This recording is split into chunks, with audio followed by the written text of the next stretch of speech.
Thanks for joining me here at Bad Skadooby Gaming. Please subscribe, put up a like. And I have good news and I have bad news. The good news is I beat the final boss. The bad news is I thought I was recording and I wasn't. So I'm just going to let you know what I did use to beat the final boss in New Game Plus number 7. And let me show you my equipment.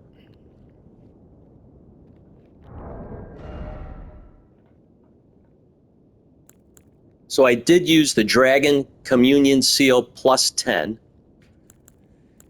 I used the Fingerprint Stone Shield plus 25, but I took it to the NPC to switch it, and I buffed up the lightning using no skill, and I'm going to show you that right now. We're just going to go there. Because right now I have a Blood Fingerprint Stone Shield plus 25. So if we go there, as you can see, I did defeat it.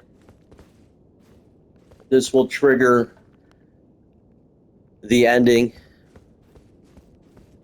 And I don't want to do that right now. But if we go back to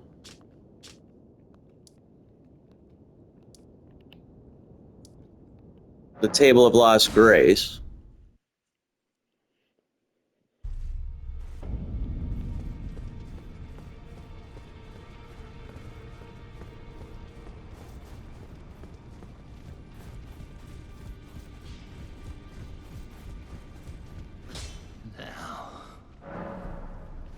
you go to Ashes of War, and you click on your shield, and I put it as no skill, so that way you don't have to go to double-handed using your weapon. You can use your skills using the stone shield. And then, as you can see, the final boss is all about lightning, and then I buffed my lightning to where it was almost it's 98.7%. So you buff your lightning, negation, before that boss fight, okay? The other thing I used, as far as talisman go, I used the Rotten Wing Sword Insignia. I used the Godfrey Icon.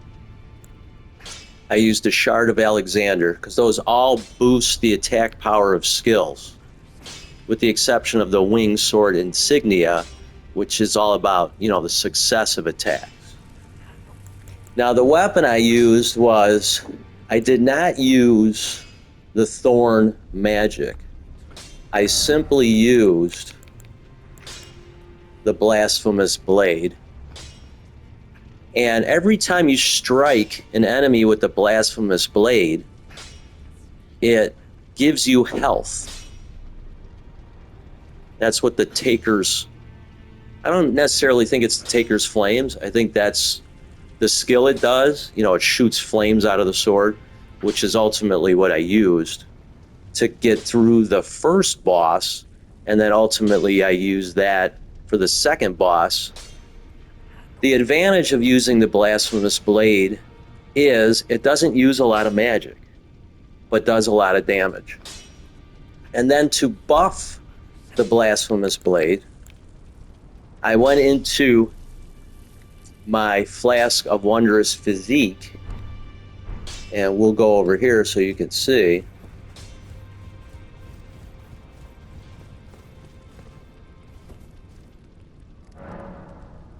And I changed it. I changed the Magic Shrouding Crack tier, which is what I used for my Thorn magic, and I changed it to the Flame Shrouding Crack tier, because the Blasphemous Blade is all about flame. Okay?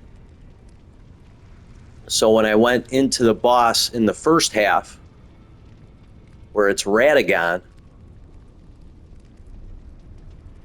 I used my Wondrous Physique, And then the other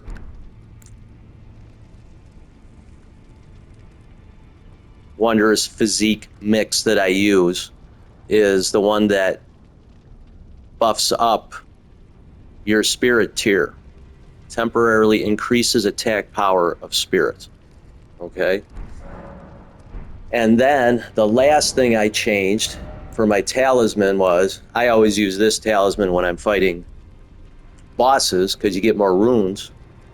But with a boss like Radagon, I'm not too worried about runes because he's tough. So you need everything you need. So I use the Fire Scorpion Charm, which also raises fire attack power. It lowers your damage, but I'm at level 515, so I'm not too worried about that. Plus, I'm using the Stone Shield plus 25. So, and that is everything that I used to defeat that boss. As far as what I wore